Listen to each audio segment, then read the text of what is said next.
Okay, ಇನ್ನು ಈ 6 ಗ್ರಹಗಳಿಂದ effect ಇಂದಾಗಿ ಈ ರಾಶಿಗಳ ಮೇಲೆ ಹೇಳಿದ್ರಿ ನೀವು, ಕೆಲವೊಂದು ರಾಶಿಗಳ ಮೇಲೆ ಎಫೆಕ್ಟ್. ಸೊ ಹಾಗಾದ್ರೆ ಅದಕ್ಕೆ ಏನಾದ್ರು ಪರಿಹಾರ ಕೂಡ ಮಾಡ್ಕೊಳ್ಬೇಕಾಗತ್ತಾ, ಹೇಗೆ ಗುರುಗಳೇ? ನೋಡಿ, ಸಾಮಾನ್ಯವಾಗಿ ಇದೊಂದು ಪ್ರಕೃತಿಯಲ್ಲಿ ನಡೆಯುವಂಥದ್ದು ಒಂದು ವಿಸ್ಮಯ ಘಟನೆ ಅಂತ ಹೇಳ್ಬೋದು.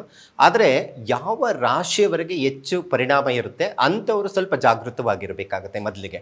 ಈಗ ನಾನು ಮೀನ ರಾಶಿಯವರೆಗೂ ಹೇಳಿದೆ, ಆರೋಗ್ಯ ಸ್ವಲ್ಪ ನೋಡ್ಕೊಳ್ಳಿ. ಈಗಾಗಲೇ ಅನಾರೋಗ್ಯದಲ್ಲಿ ಇದ್ದಾರೆ. ಸೊ ಹಾಗಾಗಿ ಆರೋಗ್ಯದ ಬಗ್ಗೆ ಒಂದು ಸ್ವಲ್ಪ ಕೇರ್ ತಗೊಳ್ಳುವಂಥದ್ದು, ಮೆಡಿಕಲ್ ಚೆಕಪ್ ಮಾಡಿಸುವಂಥದ್ದು, ಅಥವಾ ಚಿಕ್ಕದ ತಾನೇ ಆರೋಗ್ಯ ಏನೋ ಎದೆ ನೋವ್ತಾ ಇದೆ ಇಷ್ಟೇ ತಾನೇ ಮಾಡಬಾರ್ದು. ಆಮೇಲೆ ಎದೆ ನೋವು ಜಾಸ್ತಿ ಆಗಿ ಹೃದಯನೇ ನಿಂತು ಹೋದ್ರೆ, ಸೊ ಹಾಗಾಗಿ ಹಾಗಾಗಬಾರ್ದು. ಆರೋಗ್ಯದ ಬಗ್ಗೆ ಹೆಚ್ಚು ಗಮನ ಕೊಡಬೇಕು. ಮತ್ತು ಅದ್ರ ಜೊತೆ ಗುರು, ಬಿಡು ಏನೋ ಒಂದು ಬಿಸ್ನೆಸ್ ಮಾಡೋಣ, ಏನೋ ಹೇಳ್ತಾ ಇದ್ದಾರೆ ಗುರುಗಳು ಅಂತೇಳಿ ಬಿಸ್ನೆಸ್ಗೆ ಲಾಸ್ ಮಾಡ್ಕೊಳ್ಳುವಂಥದ್ದು ಇರುತ್ತೆ. ದೊಡ್ಡ ಇನ್ವೆಸ್ಟ್ಮೆಂಟ್ ಮಾಡ್ತಾರೆ, ಸಾಲ ಮಾಡಿ ಹಾಕ್ತಾರೆ, ಬಂಡವಾಳ ಲಾಸ್ ಆಗುವಂಥದ್ದು ಇರುತ್ತೆ. ನೀವು ಗಮನಿಸಬಹುದು ಇದು ಹೇಗೆ ಕೆಲಸ ಮಾಡುತ್ತೆ ಅಂದರೆ, ಹಾಕಿದ ತಕ್ಷಣ ಸಾಲ ಆಗೋದಿಲ್ಲ. ನೀವು ಹಾಕುವಂಥ ಸಂದರ್ಭ ಯಾವುದಿರುತ್ತೆ, ಒಂದು ಮದುವೆ ಮುಹೂರ್ತ ಇಡಬೇಕಾದ್ರೆ ಅವರ ಮದುವೆ ಆಗುವಂತಹ ಮುಹೂರ್ತ ಸರಿಯಾಗಿದ್ದರೆ ಜೀವನ ಚೆನ್ನಾಗಿರುತ್ತೆ. ಒಂದು ಒಳ್ಳೆಯ ದಿನ ನಾವು ಒಂದು ಪಾಯ ಹಾಕಿ ಒಂದು ಶುಭ ಕಾರ್ಯವನ್ನು ಮಾಡ್ತೀವಿ ಅಥವಾ ಒಂದು ಅಂಗಡಿ ಓಪನ್ ಮಾಡ್ತೀವಿ ಅಂತ ಹೇಳಿದ್ರೆ ಇಡೀ ಜೀವನ ಚೆನ್ನಾಗಿರ್ಲಿಕ್ಕಿರುತ್ತೆ.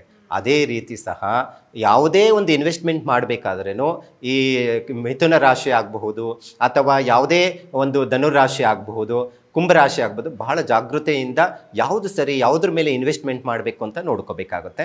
ಸಾಧ್ಯವಾದಷ್ಟು ಸಹ ಏನು ರಾತ್ರಿ ಆಗ್ತಾ ಇರೋದ್ರಿಂದ ಸೂರ್ಯ ಅಸ್ತಮ ಆದಂಥ ಸಂದರ್ಭದಲ್ಲಿ ನಮಗೆ ಕಣ್ಣಿಗೆ ಕಾಣಿಸ್ತಾ ಇರುವಂಥ 6 ಗ್ರಹಗಳ ಪ್ರಭಾವ ಒಂದಷ್ಟು ಒಳ್ಳೆಯ ರೀತಿಯಲ್ಲಿ ಅನುಕೂಲ ಆಗಲಿ ಅಂತೇಳಿ ಮಾರನೇ ದಿನ ಒಂದಷ್ಟು ಶಿವನ ದೇವಸ್ಥಾನಕ್ಕೆ ಹೋಗಿ ಒಂದು ದರ್ಶನ ಮಾಡಿ ಒಂದು ಸಂಕಲ್ಪ ಮಾಡಿಸಿದ್ರೆ ಬಹಳ ಉತ್ತಮವಾದಂತಹ ಅನುಕೂಲ ಆಗಲಿಕ್ಕೆ ಸಾಧ್ಯ ಆಗುತ್ತೆ. ಸರಿ ಗುರುಜಿ, ಸಾಕಷ್ಟು ಮಾಹಿತಿ ನೀಡಿದಿರಾ. 28ನೇ ತಾರೀಕು ಒಂದು ವಿಸ್ಮಯಕಾರಿ ಘಟನೆ ಅಂತಾನೆ ಎಲ್ಲರೂ ಕೂಡ ಭಾವಿಸ್ತಾ ಇದ್ವಿ. ಆದ್ರೆ ಈ ಜ್ಯೋತಿಷ್ಯ ಶಾಸ್ತ್ರದಲ್ಲಿ ಕೆಲವೊಂದು ಬದಲಾವಣೆಗಳನ್ನ ಮಾಡ್ಕೊಳ್ಬೇಕಾಗತ್ತೆ ಕೆಲವು ರಾಶಿಯವರು ಅನ್ನೋದ್ರ ಬಗ್ಗೆ ಮಾಹಿತಿ ನೀಡಿದಿರಾ. ಧನ್ಯವಾದ.